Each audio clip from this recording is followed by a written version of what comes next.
LDF നിന്ന് നമുക്കറിയാം ഇപ്പോഴത്തെ ആരോഗ്യമന്ത്രിയായ വീണ ജോർജാണ്. UDF നിന്നും അബിൻ വർക്കിയുമാണ് നിൽക്കുന്നത്.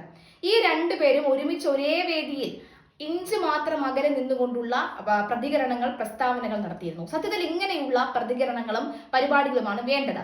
ഓരോ ആൾക്കാർക്കും അല്ലെങ്കിൽ ഓരോ സ്ഥാനാർത്ഥികൾക്കും നമ്മുടെ സമൂഹത്തിൽ ജനങ്ങൾ അനുഭവിക്കുന്ന ദുഃഖത്തിനെയും ദുരിതത്തിനെയും കുറിച്ചും നിലനിൽക്കുന്ന പ്രധാന വിഷയങ്ങളെ കുറിച്ചും എത്രത്തോളം അറിവുണ്ടെന്നും ആഴത്തിൽ അവരുടെ പോയിന്റ് എന്താണെന്നും മനസ്സിലാക്കാൻ സത്യത്തിൽ ഇത്തരം സംവാദ പരിപാടികൾ നല്ലതാണ് എന്ന് പറയാം. അതായത് നമ്മൾ സാധാരണഗതിയിൽ കാണുന്നത് പ്രതിദാനം ചെയ്തുകൊണ്ടുള്ള പ്രതിനിധികളെയാണ്. എന്നാൽ ഇവിടെ അങ്ങനെയല്ല. തെരഞ്ഞെടുപ്പിൽ നേരിടുന്ന സ്ഥാനാർത്ഥികൾ തന്നെ മുഖാമുഖം നിൽക്കുന്ന ഒരു സാഹചര്യം ഉണ്ടാകുന്നു. ഒരു ഡിസ്റ്റൻസ്, ഒരു കൈ അകലം പോലും ഇല്ലാത്ത തരത്തിലാണ് അവർ രണ്ടുപേരും ചേർന്നിരുന്നു കൊണ്ടുള്ള പ്രതികരണങ്ങൾ നടത്തിയത്. അക്ഷരാർത്ഥത്തിൽ അബിൻ വർക്കിക്ക് ഈ ഒരു വീഡിയോ കൊണ്ട്, അല്ലെങ്കിൽ അബിൻ വർക്കിയുടെ ഇന്നലെ പുറത്തു വന്ന ഈ ഒരു വീഡിയോ കൊണ്ട് മാത്രം കുറഞ്ഞത് ഒരു 500 വോട്ടെങ്കിലും കൂടുമെന്ന കാര്യത്തിൽ യാതൊരുവിധ സംശയവുമില്ല. കാരണം ചങ്കൂറ്റം എന്ന് പറയുന്നത് ചോദ്യങ്ങൾ ചോദിക്കാനും ആ ചോദ്യങ്ങളിൽ തനിക്ക് ഉണ്ടാകുന്ന മറുപടികളും, അല്ലെങ്കിൽ ആ ചോദ്യങ്ങളിൽ തനിക്ക് തോന്നുന്ന അല്ലെങ്കിൽ തനിക്ക് അനുഭവപ്പെട്ടതുമായിട്ടുള്ള കൃത്യമായ കാര്യങ്ങൾ, കണക്കുകൾ, എവിഡൻസുകൾ ഇവയെല്ലാം തന്നെ വെച്ച് പറയാൻ ഉള്ള ധൈര്യം, ചങ്കൂറ്റം ഇവയുണ്ട്. വീണ ജോർജ് അക്ഷരാർത്ഥത്തിൽ വിചാരിച്ചിട്ടുണ്ടാകും, ദൈവമേ ഈ ഭൂമി പിളർന്ന് ഞാൻ അങ്ങ് താഴ്പോട്ടങ്ങ് പോകണമേ എന്നുള്ള പ്രാർത്ഥനയായിരിക്കാം ഇന്നലെ അബിൻ വർക്കിയുടെ മുന്നിൽ ഇരുന്നപ്പോൾ വീണ ജോർജിന് ഉണ്ടായിരിക്കുക. വളരെ പ്രധാനപ്പെട്ട, വളരെ ചെറിയ ഒരു ഭാഗം നമുക്കൊന്ന് കാണാം. ഇപ്പോഴത്തെ ആരോഗ്യമന്ത്രിക്കെതിരെ കത്രിക എന്നൊരു ആരോപണം ഉന്നയിച്ച് മോശപ്പെടുത്താൻ ശ്രമിക്കുന്നു എന്ന് പറയുമ്പോൾ ആരോഗ്യമന്ത്രി പറഞ്ഞു ആ കത്രിക കൊടുക്കുന്നത് 2017 21 എന്ന് പറഞ്ഞാൽ അത് തന്നെയല്ല വിമർശിക്കേണ്ടത്, ശൈല ടീച്ചറെയാണ് വിമർശിക്കേണ്ടതെന്നാണ് ആരോഗ്യമന്ത്രി പറഞ്ഞു വെച്ചത്. നമ്മളൊക്കെ ആശുപത്രിയിൽ പോകാത്തവരാണോ? നമ്മളൊക്കെ കഴുത്തിന് പരിക്ക് പറ്റാത്തവരാണോ? കഴുത്തിന് പരിക്ക് പറ്റിയ ഗുരുതര അസുഖമുള്ള ഒരാൾ കാറിൽ, അതും പണി നടക്കുന്ന റോഡിലൂടെ ഒരു ഇന്നോവ കാറിൽ എങ്ങനെയാണ് വന്നത്? അപ്പോൾ ഒരു ആരോഗ്യവകുപ്പ് മന്ത്രിയെ പോലും ഇത്ര ലാഘവത്തോടു കൂടി പെരുമാറുന്ന, ചികിത്സിക്കുന്ന കേരളത്തിലെ ആരോഗ്യ മേഖലയുടെ പിടിപ്പുകേടിന് ഇതിലും വലിയ ഉദാഹരണം വേണം. എന്തായാലും ആറന്മുള നിയോജക മണ്ഡലത്തിലെ UDF LDF സ്ഥാനാർത്ഥികൾ പ്രസ് ക്ലബിൽ വെച്ച് നടത്തിയ സംവാദം എന്ന ഈ മന്ത്രിയുടെ മുടന്ത ന്യായങ്ങളുമാണ് കണ്ടത്.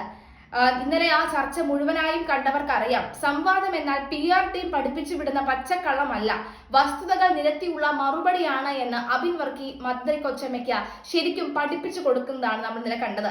ഫാക്ട് വെച്ചുള്ള മറുപടി പറയുമ്പോൾ ഓരോ തവണയും എന്റെ കാലത്തല്ല എന്നും ഫണ്ട് എവിടെയെന്നും പറഞ്ഞു മുങ്ങാൻ നോക്കിയ വീണയെ ഓടിച്ചിട്ടടിക്കുന്ന അവസ്ഥയായിരുന്നു നമ്മൾ ഇന്നലെ കണ്ടത്.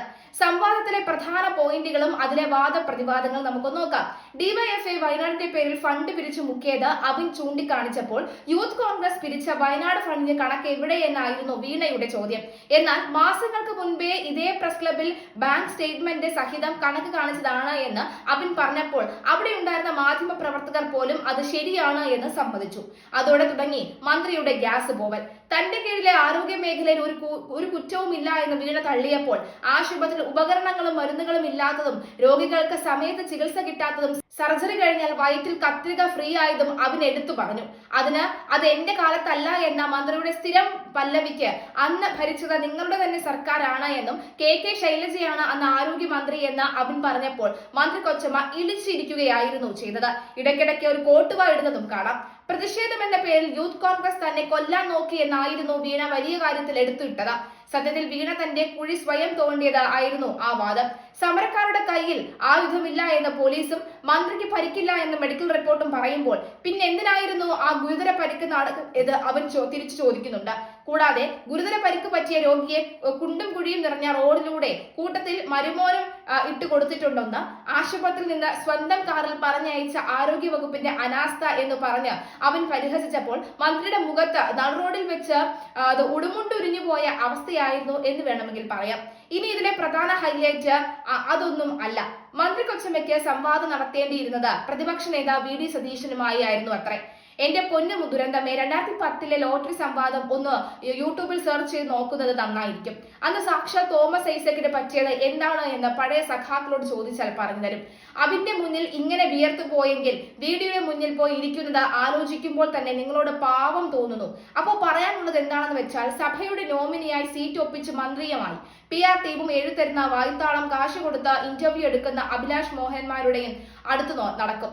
അതേ ഓർമ്മയിൽ പബ്ലിക്കായി സംവാദത്തിന് പോയി വസ്തുതകൾ ഇല്ലാതെ വായ തുറന്നാൽ ഇങ്ങനെയിരിക്കും. ചൂരൽമല ദുരിതാശ്വാസ ഫണ്ടിൽ ഡിവൈഎഫ്ഐക്കെതിരെ ആരോപണവുമായി അബിൻ വർക്കി രംഗത്ത് വരികയും വയനാട് ദുരിതാശ്വാസ നിധിയിലേക്ക് ഡിവൈഎഫ്ഐയെ പണം നൽകിയെന്ന് പറയുകയും എന്നാൽ പറഞ്ഞ തീയതിയിൽ മുഴുവൻ പണവും നൽകിയിട്ടില്ല എന്നുമാണ് അബിൻ വർക്കി ചൂണ്ടിക്കാണിച്ചത്. 2025 ഏപ്രിൽ മാസം 20 കോടി നൽകി എന്നാണ് ഡിവൈഎഫ്ഐ അവകാശപ്പെടുന്നത്. എന്നാൽ അവർ മുഴുവൻ തുക അന്ന് നൽകിയില്ല. 10 മാസം കഴിഞ്ഞാണ് മുഴുവൻ തുക നൽകിയത്. അതായത് ഈ 10 മാസത്തെ പലിശ ഇനത്തിൽ കോടികളുടെ തട്ടിപ്പ് നടന്നു എന്നും അബിൻ വർക്കി ചൂണ്ടിക്കാണിക്കുന്നുണ്ട്. പത്തനംതിട്ട പ്രസ് ക്ലബിൽ നടന്ന സ്ഥാനാർത്ഥി സംവാദത്തിലാണ് ഇരുവരും തമ്മിൽ ആശയപരമായി ഏറ്റുമുട്ടിയത്. 10 വർഷത്തിൽ ആരോഗ്യ മേഖല തകർന്നടിഞ്ഞു എന്ന് Abin Varkey point by point ആയിട്ട് എഴുതി പറയുന്നു. മാത്രമല്ല ആരോഗ്യ വകുപ്പ് മന്ത്രി തന്നെ എന്റെ ആരോഗ്യ വകുപ്പ് മന്ത്രി തന്നെ നല്ല ഡോക്ടറിനുള്ള പദവി നൽകിയാൽ നല്ല ഡോക്ടർ എന്ന് പറഞ്ഞ വ്യക്തി തന്നെയാണ് പറയുന്നത് ആരോഗ്യ മേഖലയിൽ കൃത്യമായ ചികിത്സിക്കാനുള്ള മിഷൻ ഇല്ല, ചികിത്സിക്കാൻ കൃത്യമായി അവർക്ക് കഴിയുന്നില്ല എന്ന് പറയുമ്പോൾ മന്ത്രിയെ വിശ്വസിക്കുന്ന പോലെ തന്നെ മന്ത്രി പറഞ്ഞ നല്ല ഡോക്ടറിന്റെ വാക്കുകൾ നമ്മൾ വിശ്വസിക്കേണ്ടി വരില്ലേ എന്ന് അബിൻ വർക്കി ഓരോ പോയിന്റിൽ ചോദിക്കുകയാണ്. മാത്രമല്ല പ്രതിഷേധത്തെ കുറിച്ച് പറയുന്നുണ്ട്. ഒരു കറുത്ത തുണി പൊക്കിക്കാണിച്ചാൽ ആർക്കാണ് ഇവിടെ കൊണ്ടുപോകുന്നത് എന്ന ചോദ്യം ഇവിടെ ചോദിച്ചത് ഇപ്പോഴത്തെ മുഖ്യമന്ത്രിയും മുൻ പാർട്ടി സെക്രട്ടറിയുമായ പിണറായി വിജയൻ തന്നെയായിരുന്നു എന്ന് അബിൻ വർക്കി ചൂണ്ടിക്കാണിക്കുന്നു. അതേ ആള് തന്നെയാണ് ഇവിടെ ഇത്തരത്തിലുള്ള കറുത്ത കൊടി പൊക്കിക്കാണിച്ചപ്പോൾ അത് രക്ഷാപ്രവർത്തനം, ജീവൻ രക്ഷാപ്രവർത്തനം എന്ന ഓമന പേരിട്ട് വിളിച്ച ജനങ്ങളെ അല്ലെങ്കിൽ KSU പ്രവർത്തകരെ തല്ലി ചതച്ച് ഒടിച്ചിട്ടതും ഇതേ പിണറായി സർക്കാർ ഭരിക്കുന്ന ഈ ഗൺമാൻമാരും അതുപോലെ തന്നെ പോലീസുകാരും തന്നെയായിരുന്നു എന്ന് മറക്കരുത് എന്ന് പറയുന്നു. അപ്പോൾ ഇവിടെ അതായത് ആരോഗ്യമന്ത്രി ഇതിനു മുൻപ് പറഞ്ഞു തന്നെ കൊല്ലാൻ വേണ്ടിയിട്ടാണ് KSU പ്രവർത്തകർ ശ്രമിച്ചത് അല്ലെങ്കിൽ യൂത്ത് കോൺഗ്രസ് പ്രവർത്തകർ ശ്രമിച്ചത് എന്ന് പറയുമ്പോൾ അവിടെ ഏകദേശം 21ഓളം ക്യാമറകൾ ഉണ്ടായിരുന്നു ഈ പ്രശ്നം നടക്കുന്ന സ്ഥലത്ത്. ആ 21 ക്യാമറകളിൽ പതുങ്ങിയിട്ടില്ല മന്ത്രിക്ക് ഇത്തരത്തിൽ പ്രശ്നമുണ്ടാകില്ലെങ്കിൽ മന്ത്രിയെ കൊല്ലാനായി വരുന്നതിൽ ഒരു തരത്തിലുമുള്ള ദൃശ്യങ്ങൾ ഉണ്ടായിരുന്നില്ല. 1 ലക്ഷം രൂപ ഇനാം പ്രഖ്യാപിച്ചിരുന്നു. മന്ത്രിയെ വധിക്കാൻ ശ്രമിക്കുന്ന തരത്തിലുള്ള വീഡിയോ എന്തെങ്കിലും ആരെങ്കിലും പുറത്തു വിട്ടുകഴിഞ്ഞാൽ 1 ലക്ഷം രൂപ ഇനാം യൂത്ത് കോൺഗ്രസ് നിങ്ങൾക്ക് നൽകും എന്ന് പറഞ്ഞിരുന്നു. അതിനും ഒരു തരത്തിലുമുള്ള വീഡിയോകൾ പുറത്തു വന്നിട്ടില്ല. ഈ ഒരു സംവാദം കൊഴുക്കുന്നിടയിൽ വീണ ജോർജിന് ചിരി മാത്രമേ ഉണ്ടായിരുന്നുള്ളൂ മറുപടി. അതിനിടയ്ക്ക് വീണയുടെ മൊബൈൽ ഫോണിലേക്ക് ഒരു കോൾ വരികയാണ്. എന്നിട്ട് പറയുന്നു വാട്സ്ആപ്പ് ചെക്ക് ചെയ്യാനാണെന്ന് തോന്നുന്നു പറയുന്നത്. ഉടൻ തന്നെ വാട്സാപ്പിൽ നോക്കുകയാണ്. എന്തെങ്കിലും ഇതിന് തിരിച്ചു പറയാനുള്ള ഇങ്ങനെ ചിരിച്ചുകൊണ്ട് ഇളിച്ചുകൊണ്ട് മാത്രം ഇരിക്കാതെ എന്തെങ്കിലും 2 വർത്തമാനം തിരിച്ചു പറയുന്നതായിരിക്കണം ഒരുപക്ഷെ ആ മെസ്സേജിൽ ഉണ്ടായിരുന്നത്. അല്ലെങ്കിൽ പറയേണ്ട പോയിന്റ് ആയിരിക്കാം ഒരുപക്ഷെ അവർ എഴുതി വിട്ടിട്ടുണ്ടായിരുന്നത് എന്നുള്ളതാണ്. എന്തായാലും അബിൻ വർക്കി കലക്കി പൊളിച്ചെടുക്കി എന്ന് തന്നെ പറയാം. അബിൻ വർക്കിയെ അല്ലെങ്കിൽ കോൺഗ്രസിനോട് യാതൊരു തരത്തിലും ചായ്വില്ലാത്തവർ പോലും ചാഞ്ഞു പോകുന്ന തരത്തിലുള്ള ഒരു കിണ്ണം കാച്ചിയ പെർഫോമൻസ് തന്നെയായിരുന്നു അബിൻ വർക്കിയുടെ ഭാഗത്തും ഉണ്ടായിരുന്നത് എന്ന കാര്യത്തിൽ യാതൊരു സംശയവുമില്ല. ആരോഗ്യമന്ത്രിയെ ആയുധം ഉപയോഗിച്ച് ആക്രമിക്കുന്ന ദൃശ്യങ്ങൾ പുറത്തുവിട്ടാൽ 1 ലക്ഷം പാരിതോഷികം പ്രഖ്യാപിച്ചിരുന്നു. എന്തുകൊണ്ട് ആരും ദൃശ്യങ്ങളുമായി വന്നില്ല?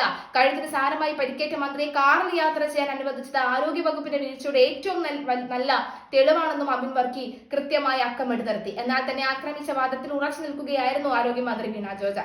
ആലപ്പുഴയിൽ വീട്ടമ്മയുടെ വയറ്റിൽ കത്രിക കുടുങ്ങിയ സംഭവം തന്റെ കാലത്തല്ല എന്ന് മന്ത്രി വീണ ജോർജിന്റെ വിശദീകരണം ശൈലജ ടീച്ചറെ ഉദ്ദേശിച്ചാണോ എന്നും മന്ത്രി തന്നെ വ്യക്തമാക്കണമെന്നുമാണ് അബിൻ വർക്കി പറഞ്ഞത്. അബിൻ കലക്കി.